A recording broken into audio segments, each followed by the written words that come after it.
আসসালামু আলাইকুম গাইস। আমি পড়তেছি প্রিয় প্রণয়নী, লিখেছে জান্নাত নুসরাত। মে মাস চলছে। মে মাসের দুপুরবেলায় কাঠফাটা রোদ, শরীর পুড়ে যাওয়ার উৎপাত। 12 বছর পর বাড়ির ছেলেও তার সন্তান ফিরে আসছে। আরে আসছে কি, এসে গেছে। বাড়ির নিচতলা থেকে কান্নার শব্দ শোনা যাচ্ছে। বিরক্তিতে নুসরাতের মুখ দিয়ে বেরিয়ে আসলো, বাল এসেছেন। এভাবে কান্না করার কি আছে ভাই? এদের এই এক সমস্যা, যদি কোনো ব্যক্তি বিদেশ যায় কাঁদে, আবার আসলেও কাঁদে। কি ভাই, এদের কেউ থামাও, আমার মাথা ব্যথা করছে। বিরক্তিতে বর্ণীয় শব্দ উচ্চারণ করল নুসরাত।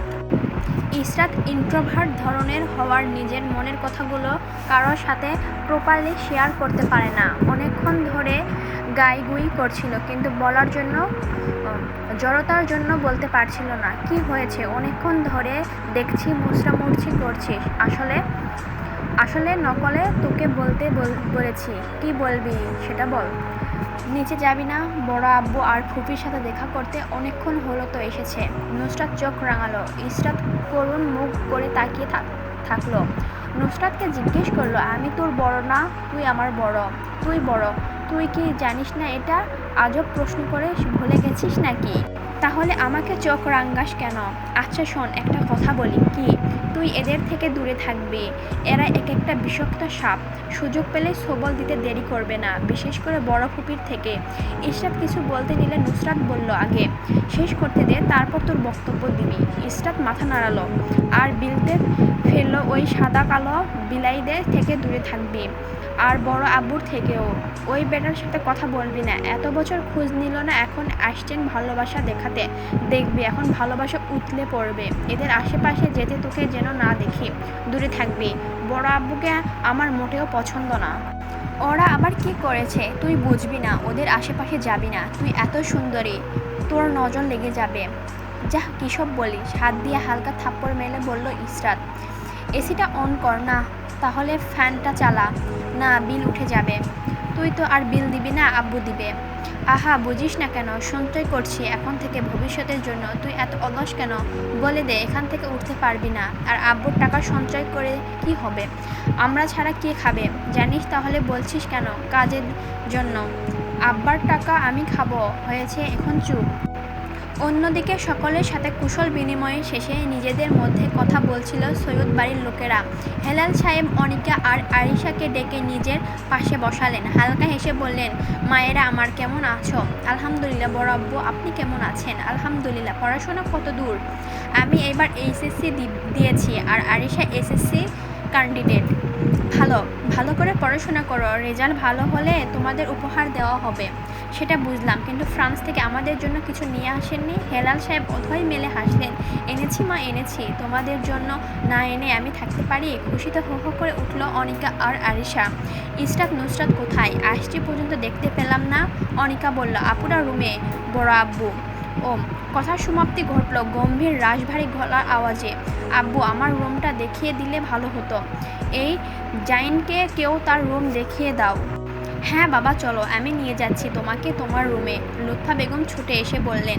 দুতলার ডান পাশের প্রথম বেডরুম পাড়ি দেওয়ার সময় রিনরিনিয়ে মিয়েলি গলা শোনা গেল, নিচে যাবি না বড় আব্বু আর ফুপির সাথে দেখা করতে?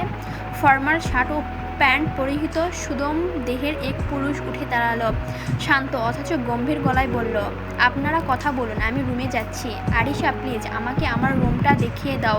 জি ভাইয়া, চলো। দোতলা গিয়ে শুনতে পেল আরস কর্কশ গলায় কেউ কাউকে শেষাচ্ছে, বিলেত ফেরত কালো সাদা বিলাইদের থেকে দূরে থাকবি। আরিশা নিজেদের রুমের দিকে হাঁটতে হাঁটতে বলল, আরস। আরিশা, জি ভাইয়া। এই রুমে কে থাকে? জি, বড় আপু আর মেঝো আপু। একটু আগে কার গলায় স্বর শোনা গিয়েছিল? মেঝো আপুর ভাইয়া। ও, ওকে বলে দিবে আস্তে আস্তে কথা বলতে। মেয়েরা এত জোরে কথা বলে না, আমার পছন্দ না। মেয়েদের গলার আওয়াজ নিজের রুমের বাহিরে যাওয়া। জি ভাইয়া। এবার তুমি যাও। আরিশা বের হয়ে গেল। আরস রুমের দরজা লাগিয়ে দিল, বন্ধ করে রাখা শ্বাস নিল, ফ্রেশ হওয়ার জন্য ওয়াশরুমে চলে গেল। দুপুর 3টা। রুমের দরজা নখ পড়ল। ইশরাত দরজা খুলে বাইরে তাকিয়ে দেখল অপরিচিত ব্যক্তি দরজায় দাঁড়িয়ে আছে। কে আপনি?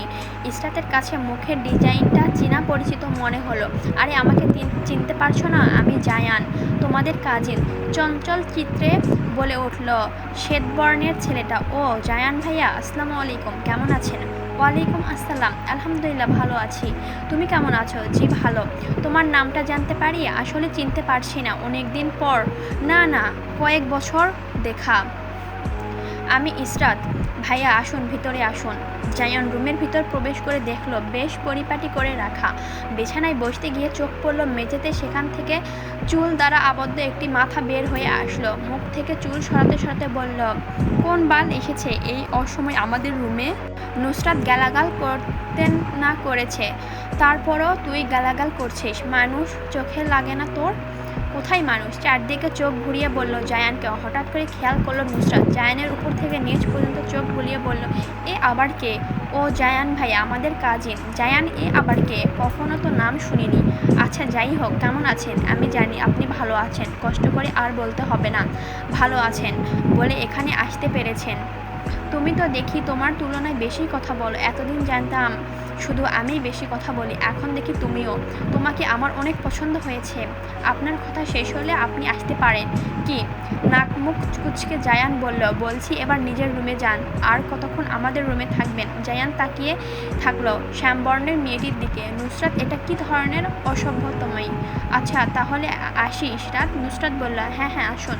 জায়ান চলে গেল। এর মধ্যে নাজমিন এসে বলে গেলেন দুপুরে খাবার খাওয়ার জন্য। নুসরাত এমনভাবে বসে থাকলো যেন আজ বোম মারলো এখান থেকে উঠবে না। আরও 10 মিনিট পর নিচ থেকে আবার ডাকলেন খাবার খাওয়ার জন্য। ইসরাত টেনে নিয়ে যেতে যেতে নুসরাত বলল, আরে বোন দাঁড়া, ওড়না তো নিতে দে। রুমের ভিতর এসে ওড়না ভালোভাবে মাথায় পেঁচিয়ে নিয়ে নামলো। আসসালামু আলাইকুম বড় আব্বু, বড় আম্মু, ভালো আছেন আপনি? ওয়ালাইকুম আসসালাম। আলহামদুলিল্লাহ মা, তুমি কেমন আছো? জি আমি ভালো আছি। ইসরাতের পেছন থেকে নুসরাত বের হয়ে আসলো। সালাম দিয়ে চুপ করে দাঁড়িয়ে রইল। হেলাল সালামের উত্তর দিয়ে দুজনের দিকে তাকিয়ে রইলেন। মেহেরুন নেসার দিকে তাকিয়ে বললেন, ইসরাত কোনটা আর নুসরাত কোনটা? অনেক বছর পর দেখা, আর ভিডিও কল দিলে তো ওরা কখনোই কথাই বলতো না। তুইও কোনটা বড়?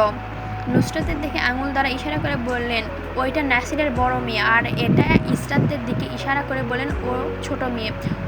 দূর, ওইটা ছোট মাইয়া। আর ইসরাতকে দেখিয়ে বলেন, ওইটাই বড় মাইয়া। নুসরাতকে দেখে মনে করেছিলাম ও ইসরাত। ইসরাতের তুলনায় তো লম্বা। আর কি জাইন আর আরশের সাথে দেখা করেছ? জি না। মেহেরুন্নেসা বলেন, সবাই দেখে ভাইয়া বড় ডারে ছোট আর ছোট ডারে বড়। নাজমিন খাবার দিতে এসে দেখলেন নুসরাত ব্যাগি জিন্স, সাথে ক্রপ টপ, চুলগুলো কোনোভাবে খোপা করে মাথায় ওড়না পেঁচিয়ে নিচে চলে এসেছে। দেখে মনে হচ্ছে 6-7 মাস ধরে খাবার খায়নি। তোর পিঠে অনেক মার পড়বে নুসরাত। এসব কি পড়েছিস? তুই গোসলও করিসনি? ফকিন্নের মতো চেহারা নিয়ে মানুষের সামনে আসলি কিভাবে? তোর যদি এই বেটা ছেলে মার্কা কাপড় আমি না জ্বালাই তাহলে আমার নাম বদলে দিস। নাজমিন বেগম চিবিয়ে চিবিয়ে নুসরাতের কানে কানে বলে চলে গেলেন। সাথে ইসরাতকে চোখ দেখাতে ভুললেন না। এর মানে তোরা হচ্ছে ভাইয়া, ওরা কোথায়? ইসরাত জিজ্ঞেস করলো। ওরা একটু একটু খেয়ে রুমে চলে গিয়েছে রেস্ট করার জন্য। ও নুসরাতকে দেখিয়ে বললেন, লিপি বেগম, ও মনে হয় কম কথা বলে। হ বৌমা হ, কম কথাই বলে। দেখা লও কেমনে চুপ মাইয়া আছে বেটা ছেলে। আচ্ছা আমি আসছি, আমার কিছু কাজ আছে, আপনারা ইসরাতের সাথে কথা বলেন। শার্টের বোতাম লাগিয়ে নিচের দিকে নামছিল আরশ আর উপরের দিকে উঠছিল নুসরাত। চুলের খোপা খুলে যাওয়ার জন্য চুলে বান করছিল। মাছ ছিঁড়িতে আরশের বাহুর সাথে হালকা সংঘর্ষ হয় নুসরাতের। নুসরাত সেদিকে ভ্রুক্ষেপে না করে সিঁড়ি বেয়ে উপরের রুমের দিকে চলে যায়। আরশ পিছনে ফিরে তাকালে কার সাথে সংঘর্ষ লেগেছে দেখার জন্য। লম্বা ফিনফিনি শরীরের একটা মেয়ে অতি দ্রুত সিঁড়ি বেয়ে উপরে উঠছে। ধাক্কা লাগাটা মনে হচ্ছে তার কাছে স্বাভাবিক বিষয়। একবার সরি বলার প্রয়োজন বোধ মন করল না। বিয়াদব মেয়ে। বিড়বিড় করতে করতে নিচে নেমে চলে গেল আরশ। নিচে নেমে ইসরাতের সাথে দেখা হলো। কুশল বিনিময় শেষে বলল, মাম্মা আমি মাহাদির সাথে দেখা করতে যাচ্ছি, ফিরতে লেট হবে। বাই মাম্মা, বাই পাপা। বিদায় নিয়ে বাড়ি থেকে বেরিয়ে গেল। কি গো শালিকাগণ, কোথায় ছিলে এতক্ষণ? রুমে ছিলাম দুলাভাই। আপনারা কখন এলেন? ও তো সবার সাথে। ইসরাত তো নিচে ছিল বলেনি তোমায়? হ্যাঁ হ্যাঁ বলেছিল, ভুলে গিয়েছিলাম। চলুন দুলাভাই, বাহির থেকে হেঁটে আসি। চলো শালিকাগণ।